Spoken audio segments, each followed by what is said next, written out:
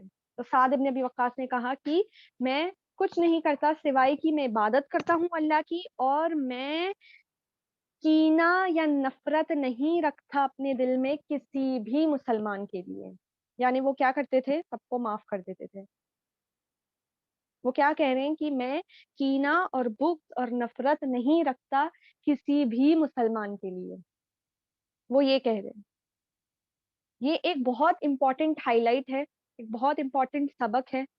جب انہوں نے، یہ صحابہ نے سعد ابن ابی وقاص سے یہ پوچھا کہ کون سا ایسا اعمال ہے جو آپ کو جنتی بناتا ہے، اتنا بڑا درجہ دے رہا ہے کہ رسول اللہ بول رہے ہیں کہ یہ جنتی ہیں، تو انہوں نے کیا کہا کہ میں عبادت کرتا ہوں اور میں کیا کرتا ہوں، میں کینہ بغض اور نفرت نہیں رکھتا اپنے دل میں کسی کے لیے بھی. یعنی یہاں پر ہمیں کیا سبق ملتا ہے؟ معاف کرنا. ہم یہ آ رہے ہیں، دیکھیں ہم صحابہ کی کوالٹیز تک پہنچ نہیں سکتے. ہم یہ سمجھتے ہیں کہ 5 ٹائم کی نماز پڑھ رہے ہیں، قرآن پڑھ رہے ہیں، یہی کافی ہے. یہ تو کرنا ہی ہے، یہ تو ہر ایک مسلمان کے لیے، لیکن اس کے علاوہ کیا کرنا ہے؟ ہمارے اخلاق اچھے رکھنے ہیں ہمیں. رسول اللہ نے کیا کہا ہے کہ سب سے بہترین مومن کون ہے؟ جس کے اخلاق اچھے ہوں. جس کے اخلاق کیا ہوں؟ بہترین ہوں، جو دل میں کینہ بغض نفرت نہیں رکھے. آپ دیکھیے صرف اتنی سی کوالٹی جس میں کوئی محنت بھی نہیں کرنا ہے، وہ کیا بنا رہی ہے؟ ایک صحابہ کو جنتی بنا رہی ہے. کہ رسول اللہ بول رہے ہیں کہ میں دیکھ رہا ہوں ایک شخص جو آنے والا ہے وہ جنتی ہے. تو اب دیکھیے ان کی جو کوالٹیز ہے، یہ کوالٹیز دیکھ کر عمر ابن الخطاب کیا ان کو چن رہے ہیں؟ جو عراق میں لڑائی ہونے والی ہے، یعنی جو میں نے شروع میں بتایا تھا. یہ کوالٹیز دیکھ کر عمر ابن الخطاب کن کو چن رہے ہیں؟ سعد ابن ابی وقاص کو چن رہے ہیں. تو دیکھیے ان کی ساری کوالٹیز کیا ہے کہ ان کی ساری دعائیں قبول ہو رہی ہیں. اگر اللہ سے جیت کی دعا کر رہے ہیں کہ جنگ میں جیت مل جائے، فتح مل جائے، تو وہ ان کو مل رہی ہے. ان کا کھانا پاک ہے، ان کی زبان پاک ہے. آپ سوچیے جو شخص دل میں کسی کے لیے نفرت نہیں رکھے، کینہ نہیں رکھے، بغض نہیں رکھے، اس کی زبان بھی کیا رہے گی؟ صاف رہے گی. ان کی نفس صاف ہے. پھر رسول اللہ نے ان کے بارے میں کیا کہا ہے کہ یہ کیا ہے؟ یہ جنتی ہیں. یہ بدر کی لڑائی میں لڑے، احد کی لڑائی میں بہادری سے لڑے.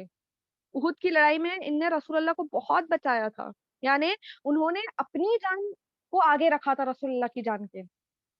تبھی رسول اللہ نے ان کو یہ دعا دی کہ میرے ماں باپ آپ پر قربان جائیں. تو یہ ان کا ایمان کیا تھا؟ بہت ہی زیادہ پختہ تھا.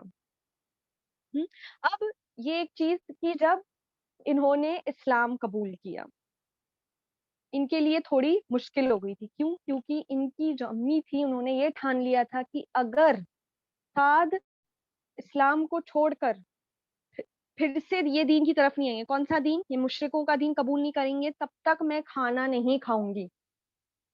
انہوں نے یہ قسم کھا لی تھی کہ جب تک سعد چھوڑیں گے نہیں دین اور واپس ہی مشرکوں کے دین میں نہیں آئیں گے جو باپ دادا کا دین ہے ہمارا، تب تک میں کھانا نہیں کھاؤں گی. یہ ضد انہوں نے پکڑ لی تھی. اب لوگ سعد بن ابی وقاص سے کہنے لگے کہ دیکھیے آپ کی ماں کی کیا حالت ہو رہی ہے. یعنی انہوں نے صحیح میں ٹھان لی تھی کہ میں کھانا نہیں کھاؤں گی، اتنی کہ ان کی حالت ایسی ہو گئی تھی کہ بس اب ان کی جان نکل جائے گی، ایسی حالت ہو گئی تھی ان کی. سعد ابن ابی وقاص سے لوگوں نے کہا کہ آپ جا کر دیکھیے کہ آپ کی ماں کی کیا حالت ہو گئی ہے. لیکن سعد نے ان کو کیا تھا؟ دین، ہمارا دین ہمیں کیا سکھاتا ہے کہ سب سے پہلے کیا ہے؟ سب سے پہلے محبت کس سے ہے؟ اللہ اور اس کے رسول سے. پھر تمہارے جو بھی ہے قریبی رشتے دار، ماں باپ ہیں، جو بھی ہیں ان سے ہے، لیکن پہلا کیا ہے؟ اللہ اور اس کا دین. تو جب سعد ابن ابی وقاص دیکھنے گئے ان کی ماں کو تو ان کی حالت واقعی میں بہت خراب تھی. لیکن انہوں نے کہا کہ اپنی ماں سے کہا کہ آپ جانتی ہیں اللہ کی قسم اگر 100 جانیں بھی نکلیں گی آپ سے تب بھی میں، یعنی آپ 100 بار بھی اگر آپ کو موت آ جائے تب بھی میں کیا کروں گا؟ تب بھی میں آپ کے دین پر پھرنے نہیں والا ہوں، میں ثابت قدم اپنے دین پر ہوں. تو آپ کھائیے نہ کھائیے، میں اپنے دین پر قائم ہوں. لیکن پھر ان کی ماں نے ان کا مائنڈ چینج کر لیا تھا اور انہوں نے کھانا کھایا تھا. اور ایک اور چیز یہ ہوئی تھی کہ تب یہ آیتیں نازل ہوئی تھی قرآن کی کہ اپنے ماں باپ کی، مطلب یعنی ان کی جو ماں باپ کی فرما برداری کرے. لیکن پھر تو سعد رضی اللہ تعالیٰ عنہ کی امی نے کہا کہ آپ کا خود دین یہ بول رہا ہے کہ جو آپ کے ماں باپ کہتے ہیں اس چیز کو آپ کو، اس بات کو آپ کو ماننی ہے. تو اللہ تعالیٰ نے یہ آیتیں نازل کی کہ اگر وہ لوگ میرے ساتھ شرک کرنے کے لیے تمہیں اکسائے تو پھر ان کی بات مت سنو. پھر ان کی فرما برداری نہیں ہوگی. کیونکہ پہلے کس کی فرما برداری ہے؟ پہلے اللہ اور اس کے رسول کی ہے.